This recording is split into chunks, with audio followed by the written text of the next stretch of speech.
Well, good evening, everybody. We're just doing virtual Bottle of the Father of the Day, but it doesn't seem like any actually logging in. So we'll give a few minutes, just hang out here a little bit, and kind of go from there. If no one shows, hey, we'll call it a night. Just so everyone knows, I'm feeling better. I just woke up this morning, had a little nausea, a little body ache, little lightheaded. Took a shower, didn't feel any different. So that's why I just went out of abundance of caution, just wanted to make sure that I didn't try to get anyone else sick. But I should be back tomorrow. Everything's feeling fine now, so should be okay. Um, yeah. So we'll see if anyone kind of joins here. Otherwise, this might be a very short feed. Um, right here. Oh, here we go.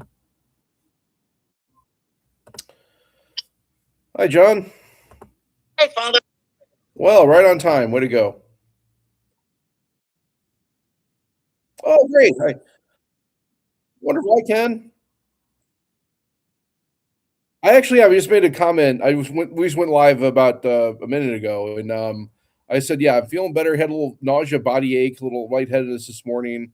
I took a shower, didn't feel any better, so I just want to make sure that I don't spread anything. But feeling fine, so it should be okay. Thank you, Mike. Welcome to the chat. Yeah, so let's open up the floor. If anyone has any questions, feel free.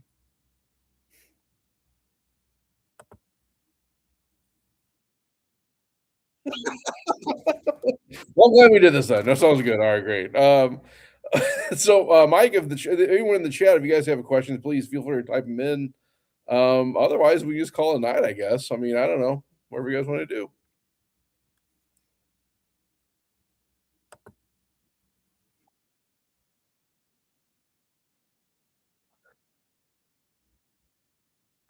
Yeah, I'm doing fine. No, no, no, I'm good. I'm doing fine. Yeah, I've been using all day just to make sure, but like, yeah, no, it's okay. Everything's good. Everything's good. I will be back tomorrow. Yeah, I'm pretty sure. I mean, I've been doing virtual meetings all day too. I kind of had a full schedule today, but no, it's all right. I mean, it's good. I was able to transfer to do things virtually. Thank God for technology in these instances. So no, it could be a lot worse. So it worked out.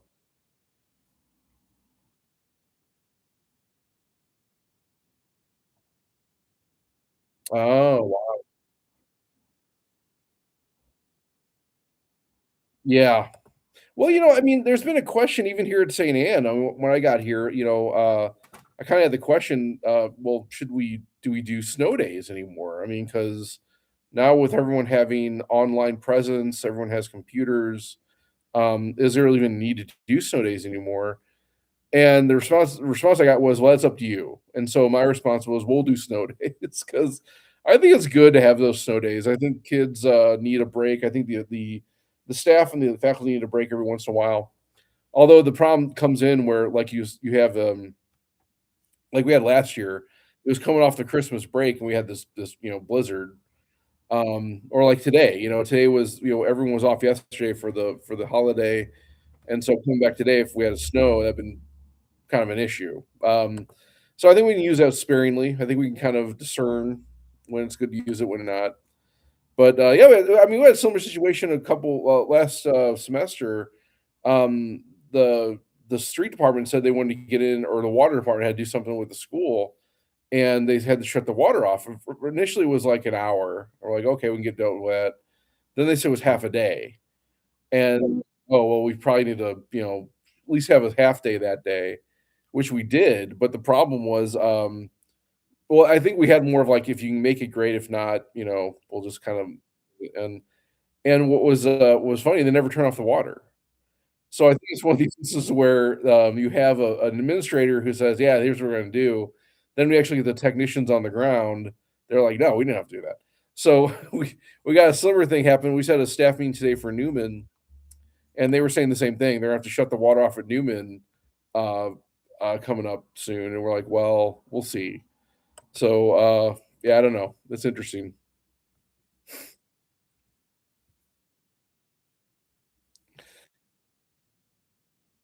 Well, I mean, like I said, I can working in a corporate world, I can see how that happens. You have some people that communicate that don't necessarily have the background or the information. I mean, that's any institution really. I mean, we see it at St. Anne, we see it even in the archdiocese. Um, there's usually assumptions, and I your guy's still there. I see you. Um, there's sometimes assumptions, and then there's actually the reality. And sometimes out of an abundance of caution, you make very, very conservative assumptions. But that always does always come to fruition. So great.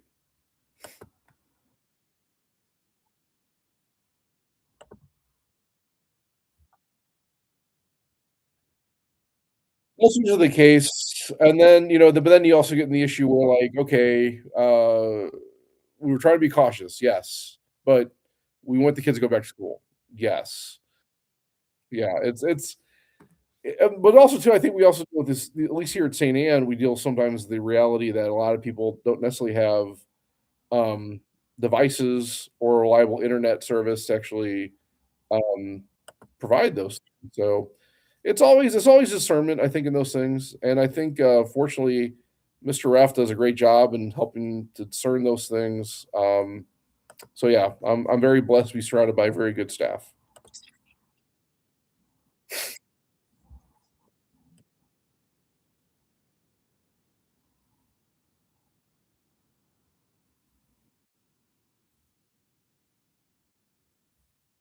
Well, they would, but this year, we're taking spring break during the Easter octave.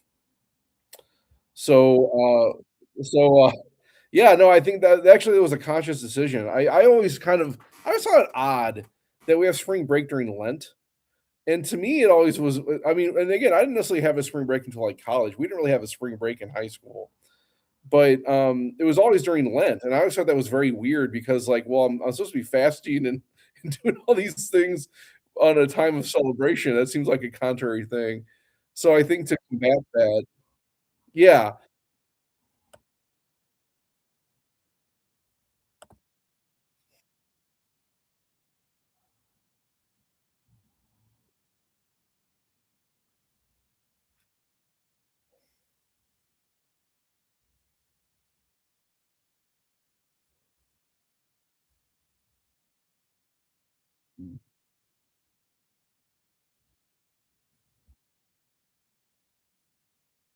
Mm.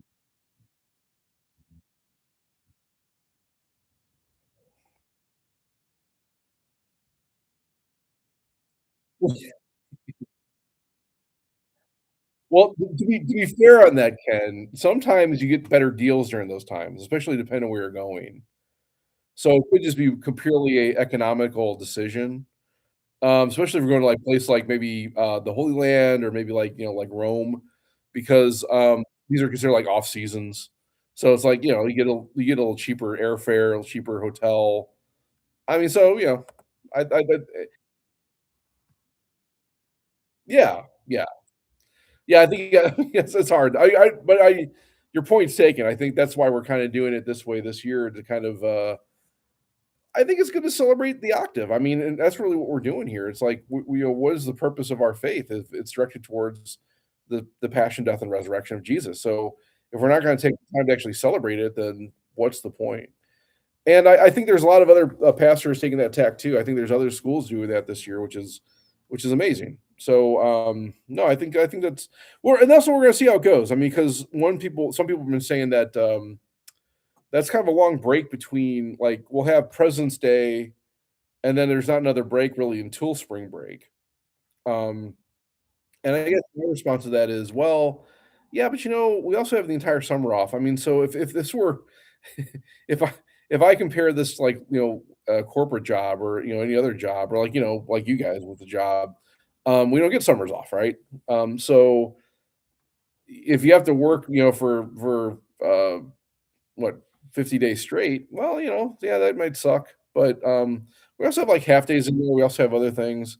So I mean, I get it. We want to support our teachers and make sure they have everything they need and provide for them. We'll see how this goes. I'm actually very optimistic. I think it's gonna be a good thing to do, so we'll see.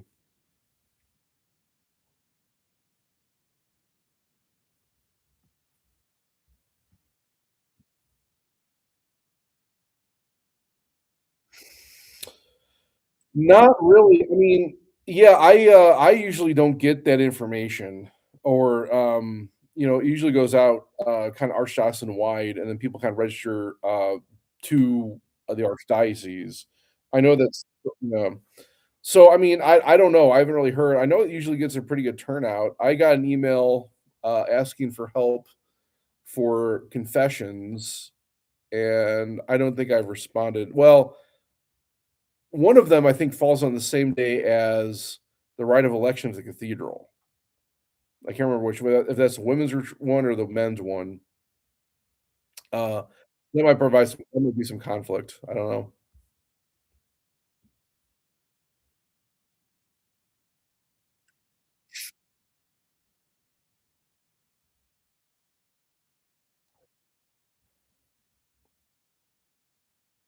Yeah, I can maybe pull it up. I think I have my email here somewhere. Let me pull it up and see what it says.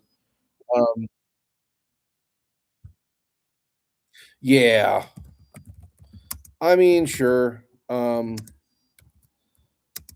Let me see.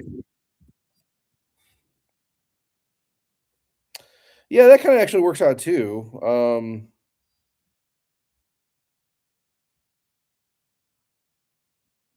Right.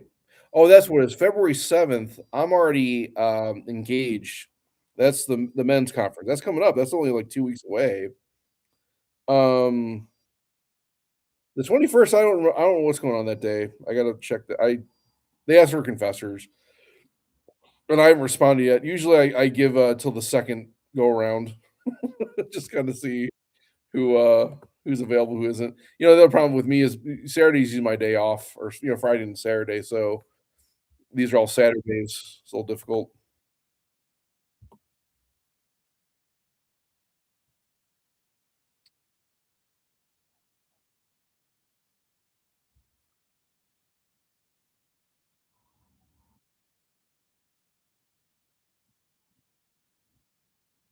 Hmm.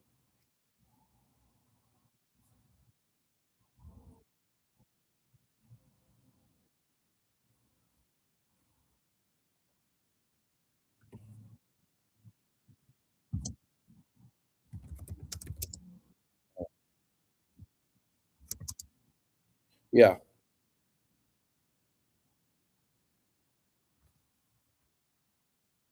Hmm.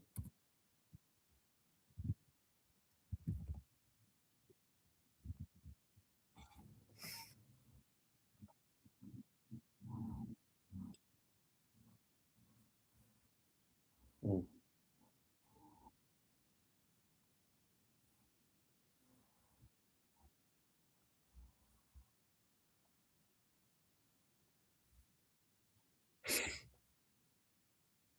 Yeah. Yep. Well, I mean, it's not to say there probably aren't other Catholics out there that play professional sports. Is that the question is how adamant are they in their faith, and are they willing to kinda, like, speak about it, I mean, I imagine professional athletes are the same as most Catholics. We feel, I think, sometimes inadequate to actually, talk about our faith. And part of that's a failure on maybe, the clergy as far as providing opportunities. I mean, that's kind of what I hope this is for a lot of people, including like OCIA and our adult faith formation at the parish. These are opportunities to kind of learn more, and so people can feel more confident actually speaking about it in public, and for the people, or not necessarily in public, but just people around them. Um,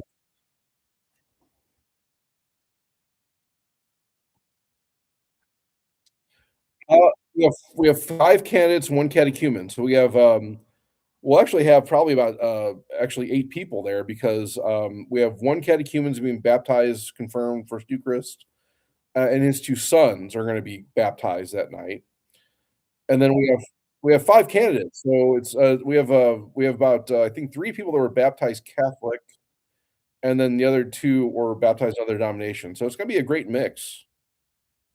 Yeah. Yeah, should be good. I mean, I think that's I mean, it's the largest group we've had since I've been here, which is awesome. Um But yeah, so I think it's gonna be they're a good crew, they're a good group. So, yeah.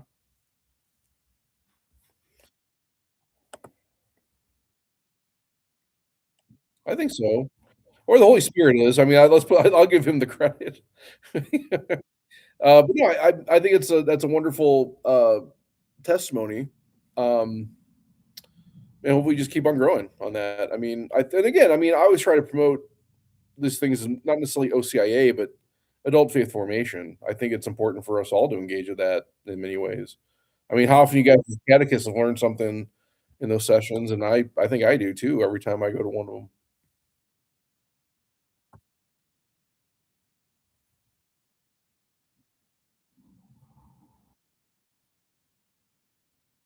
Mhm.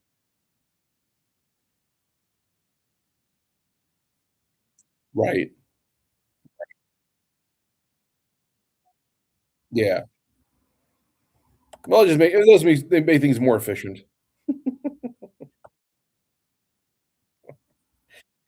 I always like the distinction between OCIA and RCIA. It's not that RCIA is still a thing, it's just the actual rites, right? So that's actually like the words and the actual ceremony.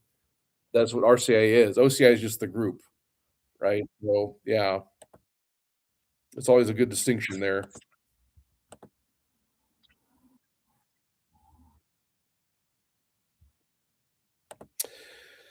No, not anymore.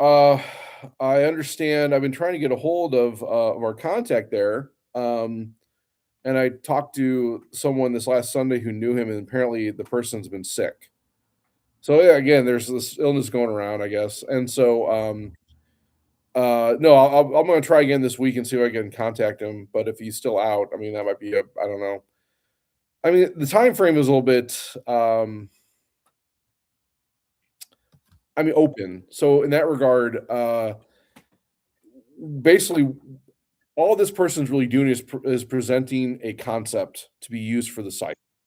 So, I think from our per and I even said this to our parish council last night, I was like, I think from our perspective, we're like, "Yeah, do whatever." You know what I mean? So, as long as you're keeping the church running and you're actually gonna, use the space, fine, whatever. But I think it's just kind of part of the process of actually we have to give that formal, like, "Yeah, this sounds good," and, then we can start discussing, like, details of, like, okay, well, part of the wrench in all this is that the archdiocese has come back and said that we can't just do, like, a straight land transfer or, like, even, like, pay a dollar. Uh, Awesome policy is because of the debt that we have, there has to be some significant, um, uh attribute in that regard. So, the number I got was if they're willing to give us like maybe 200,000, for the offset the debt, the archdiocese might just forgive the rest. Um, I don't know.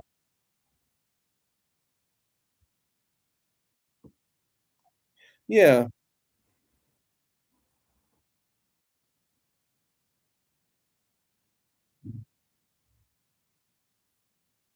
yeah. I know the last two pastors have been trying to do something with it, and it's just been, you know,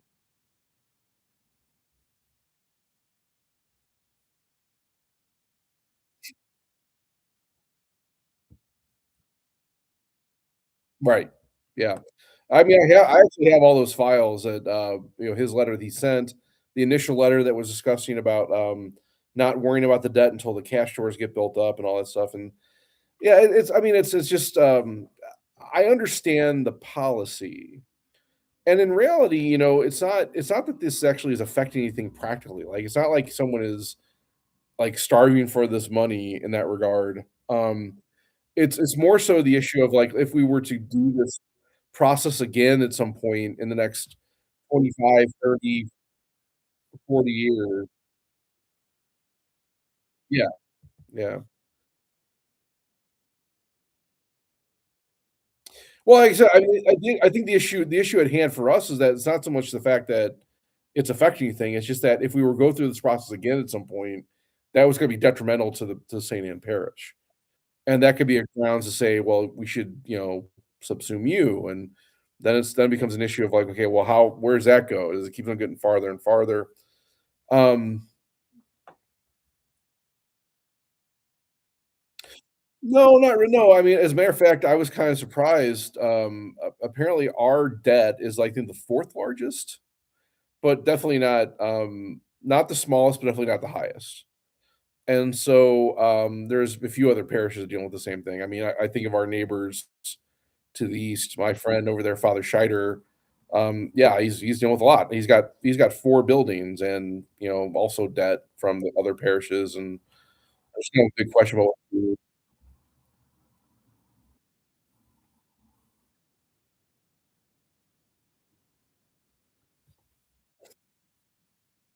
Yeah. Yeah, I mean, it's unfortunate, and I know there's been some frustration even, like, internally with all these things. I mean, I was kinda hoping that we just had a jubilee year last year. Would there been some help with that? Technically, I think we have a jubilee year this year. I think there's something debatable about that too, but because it's our bicentennial as a diocese, there's a little more festivity for this year. So, is there maybe allowance for, like, "Hey, let's maybe make it a true jubilee and, set everything straight." We'll see. I don't know.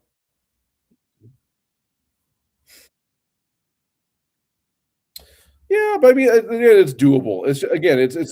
Practically speaking, I mean, I could push this off to the next guy really too and not worry about it, because I'm probably not gonna be around the next time they go through this whole, um, consolidation, whatever else. But I don't think that's actually fair. I look at it this way: is I'm given this as a it's a gift to the Holy Spirit, and so to use the gifts to try to do the best we can, right? So I think but also we have a very viable option, I think, which is I think the benefit here, at least the benefit to Catholic Charities, is instead of having to build a brand new building from scratch and buy the land and everything else, you're really talking about a drop in the bucket. Now, of course, I'll have to put some money into the old school to get that up to where they want it to be. But I think even in the long run, from, like, starting from scratch, it's still a more beneficial position for them. So, again, we'll get to that when we start discussing it and see what they think, but yeah,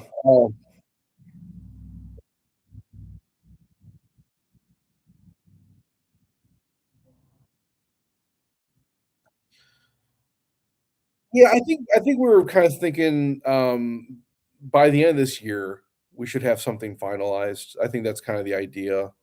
I think that's rather reasonable. I mean, again, there can always be unforeseen things you don't think of, or, things that come up, but, I think that's kind of at least a realistic goal.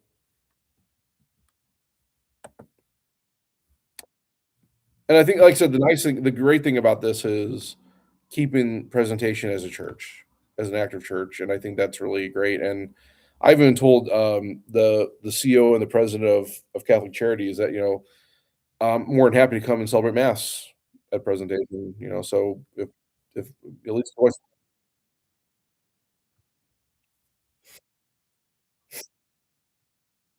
Mhm, mhm.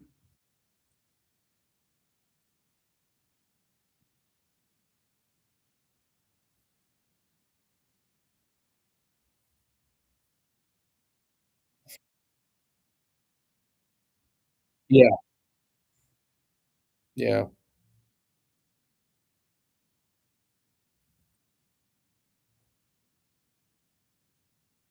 Yeah, yeah, oh, yeah, I mean that's one of the reasons why we actually did away with the 7 o'clock mass over there too, just because the people that were coming, they were kinda just there as last chance masses, not necessarily former OLP parishioners. Yeah.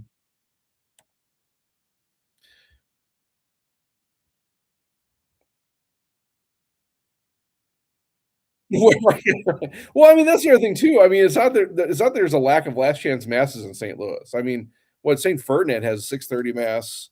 Um, I mean, even the college down at SLU, I think they have, like, still have an 8 o'clock or a 9 o'clock mass. So if you really go late enough. So, I mean, yeah, I did get some people that were thanking me for having it go on for so long, but, I mean, I knew that was gonna happen, but it's also not none of my people. I mean, it's not like you're our parishioners, and it's not like you're really contributing, so, fine. So sorry.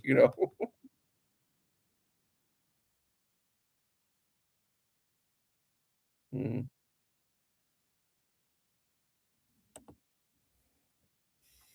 Yeah.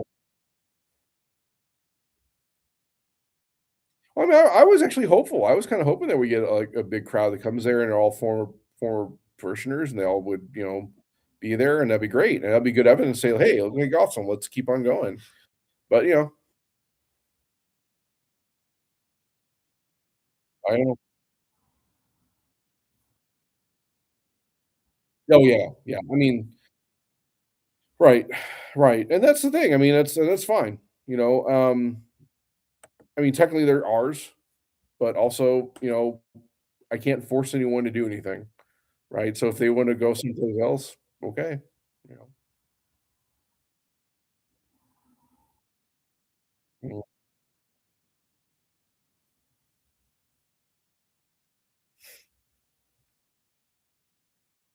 right, right. Yeah.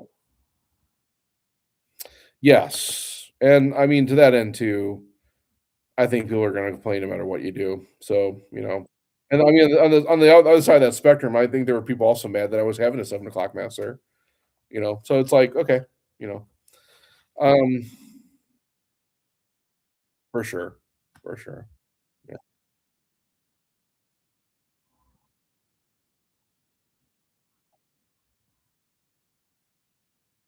right,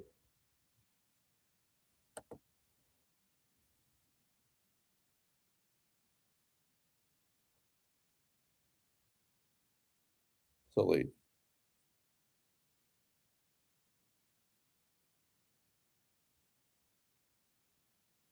Oh, yeah, yeah. Well, I mean, I know other people tell me, like, if we're a different time, more people may cope, but the problem is, like, I don't what can I do there? I mean, um, what's always looming is the schedule for, Newman Center, and so the reason I was able to do the 7 o'clock was because we weren't really having a Newman mass, but that could change, next semester, so, yeah, it's always kind of and for me, I always feel I mean, there has to be some openness to flexibility, but those type of things, like, we should probably have that set.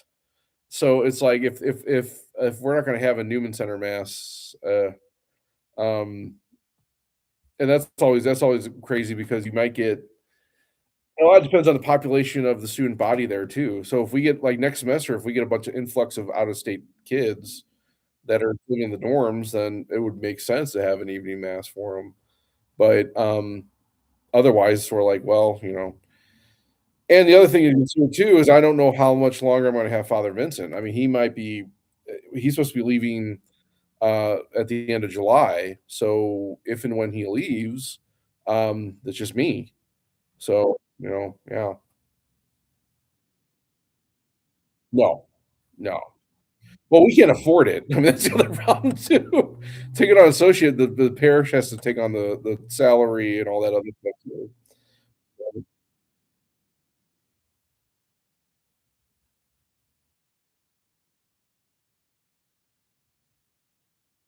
Right.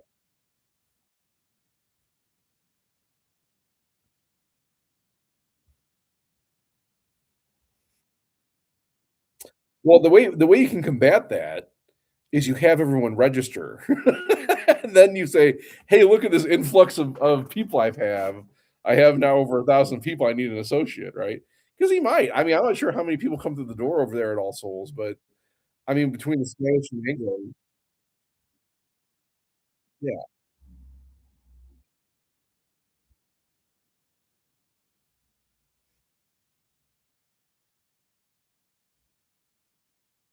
right,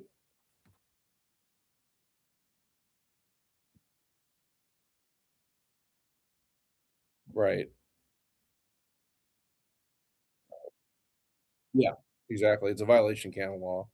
But, I mean, but even then too, let's say even if they had all these registrations, I mean, the other thing is you have to as a parish, you have to take on the burden of the salary, the insurance, everything for the associate. So, and you would assume that if you have an influx that much of parishioners, the contributions will go up. Well, that's not necessarily always the case.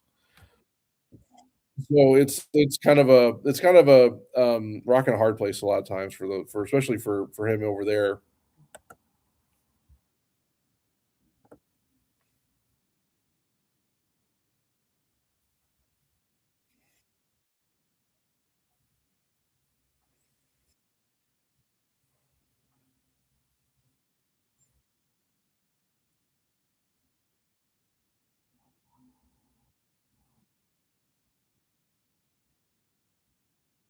Mm.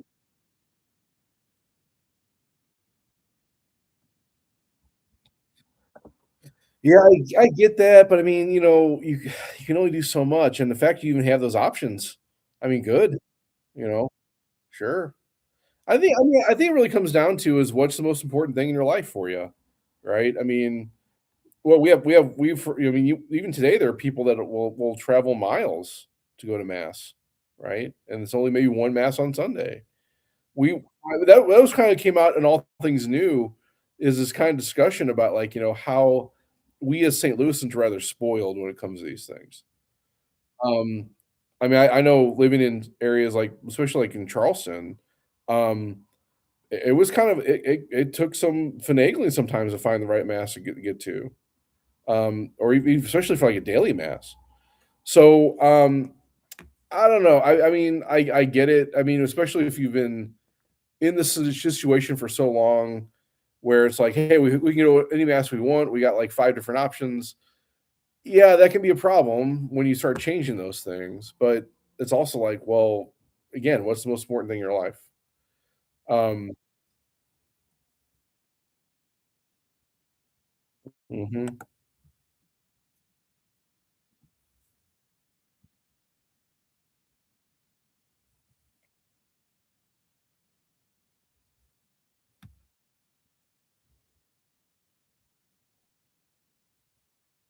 hmm,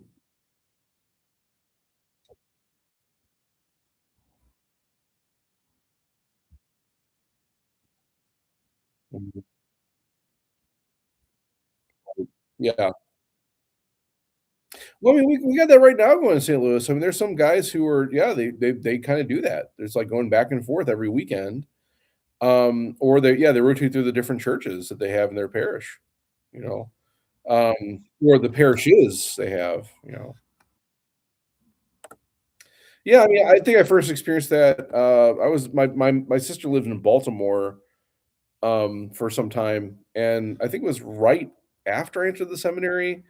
We went to visit there for summer vacation, and, yeah, she lived in a parish like that. It was like 3 different parishes, and the mass rotated, and so you have to on the schedule, and it was because only 1 guy or maybe 2 guys. So, yeah, it was difficult. It was difficult.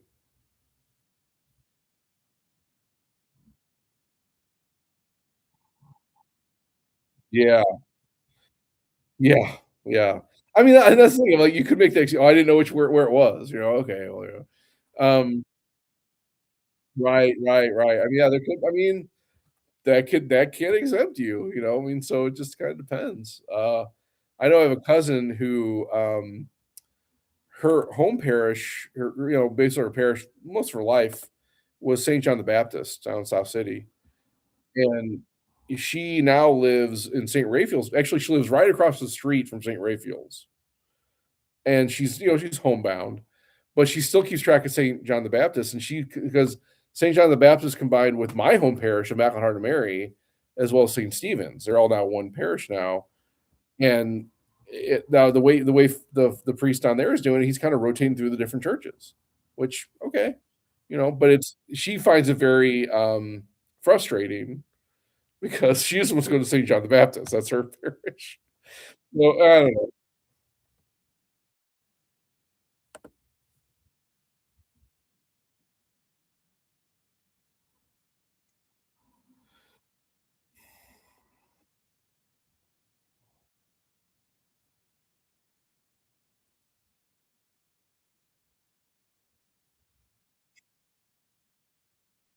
Mhm, mhm.